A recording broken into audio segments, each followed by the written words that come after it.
समय पहले की बात है। रजवाड़कर रियासत के सभी वंशज मर चुके थे और उनका सारा धन कहीं लुप्त हो चुका था। इस बात की खबर सभी को थी, लेकिन कोई भी उस खजाने को पाने में सफल नहीं हुआ था। अफवाह तो ये थी कि कोई चुड़ैल है जो उस खजाने की रक्षा करती है। एक बार उस गांव के सरपंच के बेटे रोहित ने उस खजाने को ढूंढने का फैसला किया। पिताजी, मेरे मन में काफी समय से एक बात थी जो मैं आपको बताना चाहता हूँ। बोलो बेटा, क्या बात है? पिताजी, आप तो जानते हैं कि राजवाड़कर रियासत के सभी वंशजों का छुपाया खजाना कहीं लुप्त हो चुका है। मैं बस उसी खजाने को ढूंढना चाहता हूँ। बेटा, तू मेरा सबसे होशियार बेटा है। मैं नहीं चाहता कि तू उस खजाने के चक्कर में अपनी जान को जोखिम में डाले। मेरी बात मान बेटा, भूल जा इन सब चीजों को। वहाँ जाना ठीक नहीं तेरे लिए। लेकिन पिताजी, आप सिर्फ ये देख रहे हैं कि मैं हार जाऊंगा। आप ये सोचिए कि अगर मैं इस खजाने तक पहुँच गया तो क्या होगा। हम इस गांव को कहां से कहां पहुंचा देंगे। लेकिन बेटा, मुझे ये बात सुनकर ही डर लग रहा है।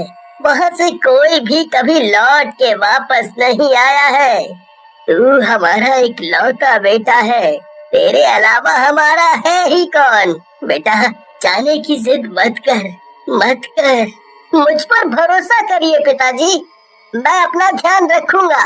प्लीज हमें जाने दीजिए। आप तो जानते ही हैं कि मेरा कितना मन है। प्लीज पिताजी।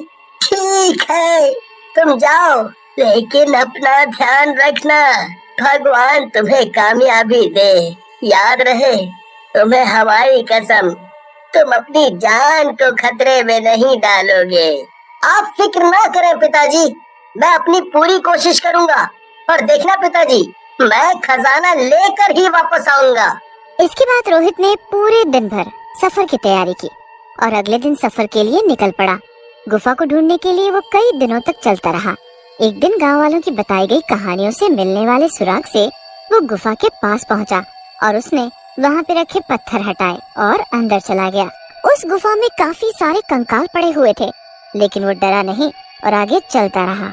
उसने देखा कि गुफा खत्म हो गई है और एक दीवार उसके सामने आ गई। उसने काफी देर तक दीवार के हर कोने को बारीकी से देखा और फिर उसने उस दीवार पर हाथ रखा और वो दीवार हिलने लगी और एक धुआं आया और थोड़ी देर बाद रोहित की आंख खुलती है और वो खुद को खुले मैदान में पाता है। हे भगवान, ये क्या मुसीबत है। लगता है खजाने की सुरक्षा के लिए ये सब बनाया होगा ताकि कोई भी आसानी से खजाने तक न पहुंच पाए। अब क्या करूं, समझ नहीं आ रहा। ऊपर से गला भी सूख रहा है। वो देखता है कि दूर दूर तक वहाँ पानी के लिए नदी तालाब कुछ भी नहीं है। पानी की तलाश में वो आगे की तरफ चलने लगता है। चलते चलते रोहित को चक्कर आने लगते हैं और वो अचानक एक आदमी से टकरा जाता है। उसे लगता है शायद वो भी उसी की तरह खजाने की खोज में आया है। रोहित जैसे ही उसके कंधे पर हाथ रखता है, उस इंसान की गर्दन पीछे की तरफ मुड़ने लगती है। ऐसा नजारा अपने सामने देखकर रोहित घबरा जाता है। रोहित भागने की पूरी कोशिश करता है, लेकिन भाग नहीं पाता और न ही चिल्ला पाता है। अचानक रोहित की आंख खुलती है और वो खुद को गुफा के अंदर पाता है। गुफा का पानी धीरे धीरे बढ़ने लगता है। मुझे जल्दी यहाँ से बाहर निकलना होगा, नहीं तो आज मेरे प्राण गए। क्या करूँ समझ नहीं आ रहा है। ऐसा करता हूँ, दीवार के कोनों में देखता हूँ, क्या पता बाहर निकलने का कोई रास्ता मिल जाए। दूसरी तरफ गुफा में पानी का स्तर धीरे धीरे बढ़ रहा होता है और रोहित को कहीं भी बाहर निकलने का दरवाजा नहीं दिख रहा होता है, लेकिन फिर भी वो अपनी पूरी जान लगा देता है। पानी उसके शरीर के ऊपर चला जाता है। तभी उसे नीचे जमीन में कुछ दिखता है। वो तैरते हुए उसके पास पहुंचता है। रोहित को गुफा के बीच में एक ढक्कन सा कुछ दिखाई देता है। वो जैसे ही उसे उठाता है, वहाँ का सारा पानी बाहर की तरफ निकल जाता है। चलो, जान में जान आई। यहाँ से सारा पानी बाहर निकल गया है। लगता है यहीं से बाहर जाने का रास्ता है। ऐसा करता हूँ, अंदर जाके देखता हूँ। रोहित उस सुरंग के अंदर जाता है और एक तालाब के पास पहुँचता है। तालाब से एक चुड़ैल के हंसने की आवाज आती है। मैं हूँ खजाने के रक्षक, क्या हुआ, डर गए? खजाना चोरी करने आए हो?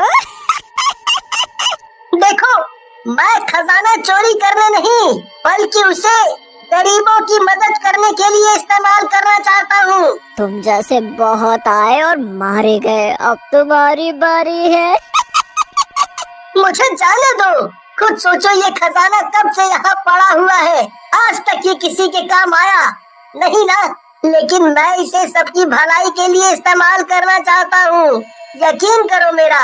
ये खजाना राजवाड़कर वंश के राजाओं का है और उनकी मर्जी के बिना कोई भी इसे नहीं ले जा सकता, समझे तुम? चुड़ैल ने अपना हाथ लंबा किया और रोहित की गर्दन पकड़ ली। रोहित दर्द से चिल्लाने लगा।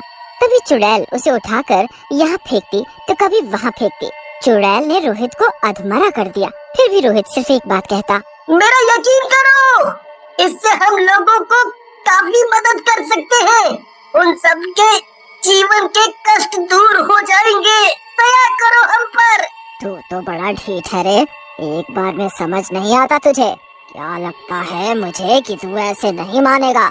अबे बताती हूँ तुझे, रुक। इसके बाद चुड़ैल एक चाकू उठाती है और रोहित की तरफ फेंक देती है, लेकिन जैसे ही चाकू रोहित को लगने वाला होता है तभी अचानक तेज रोशनी आती है और चाकू रुक जाता है। ये क्या? ये चाकू कैसे रुक गया? रुक जाओ गौरी, हमारा इंतजार खत्म हुआ। महाराज? हाँ, हमारा इंतजार खत्म हुआ गौरी, हमें हमारे खजाने का वारिस मिल गया है। आज से तुम आजाद हो।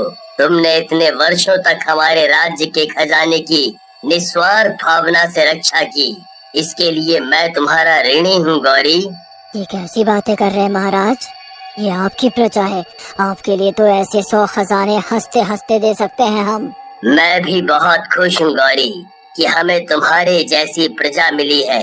अब हम अपनी संपत्ति रोहित तुम्हारे हवाले करते हैं, इससे सबका भला करना।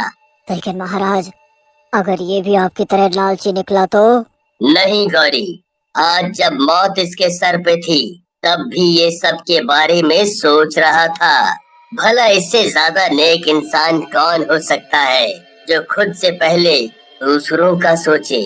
हम हमेशा यही चाहते थे कि हमारा खजाना हमारी प्रजा की भलाई में लगे, लेकिन रोहित से मिलने के बाद मुझे यकीन हो गया है कि इस खजाने को अपना वारिस मिल गया है, इसलिए अब हम इस दुनिया से खुशी खुशी यहाँ से जा सकते हैं।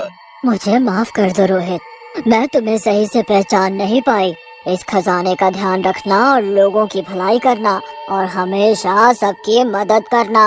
महाराज, आप मुझ पर यकीन करिए, मैं आपके इस खजाने का कभी भी गलत इस्तेमाल नहीं करूँगा। इस खजाने से मैं हमेशा सबका भला करूँगा ताकि आपके खजाने का सही इस्तेमाल हो सके। आप बेफिक्र हो जाइए, आपकी अधूरी इच्छा मैं पूरी करूँगा। हमें खुशी हुई जान के कि तुम मेरी इच्छा पूरी कर रहे हो गौरी।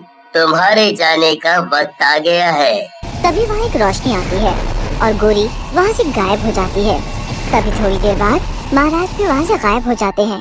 इसके बाद रोहित वहाँ से चला जाता है और वहाँ कुछ लोगों को लेकर आता है और वहाँ से सारा खजाना ले जाता है और उस खजाने से लोगों की भलाई के लिए वो काम करना शुरू कर देता है और अपना पूरा जीवन लोगों की खुशी के लिए लगा देता है।